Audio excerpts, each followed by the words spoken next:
வச்சோ சர்ஜரி பண்ணோ ட்ரீட்மெண்ட் கொடுக்கும். அதுக்கு முன்னோடியாக நிற்கிறது தான் இந்த இயற்கை விவசாயம்.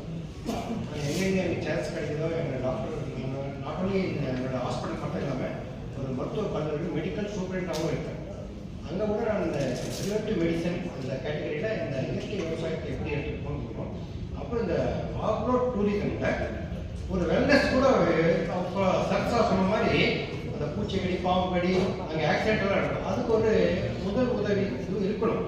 அது கூட சேர்த்துட்டு ஒரு டாக்டரோட கன்சல்டேஷன் கூட வைக்கணும். அந்த டாக்டர் இருக்க வேண்டிய அவசியமே இல்லை. வீடியோ கான்ஃபரன்ஸில் நியர்பை டாக்டர் கூட ஒரு கன்சல்டேஷன் ஒரு சின்ன ஃப்ரீ டைமில் அதுவும் தெரிஞ்சுக்கலாம். டயபெட்டிஸ் ப்ரிவென்ஷன் எப்படி, ஹைப்பர் டென்ஷன் ப்ரிவென்ஷன் எப்படி வந்துச்சுன்னா வித் இந்த ஆர்கானிக் ஃபுட்டு சாப்பிட்டு எப்படி அதை குறைச்சிக்கலாம். இது மாதிரி ஒரு சின்ன இது வச்சுன்னா அவங்களுக்கு ஒரு ஆடட் பெனிஃபிட். கூட இருக்கிற இப்போ அவர் வச்சிருக்காரு பக்கத்தில் ஒரு 2-3 டாக்டர்ஸ் கூட கன்சல்டேஷன். அது ஃப்ரீ கன்சல்டேஷன் கூட வச்சுக்கலாம். ஒரு சிம்பிள் நாமினல் அந்த பேக்கேஜில் சேர்த்துக்கலாம். அதோட அட்வைஸ் கொடுக்குற மாதிரி இருக்கும்.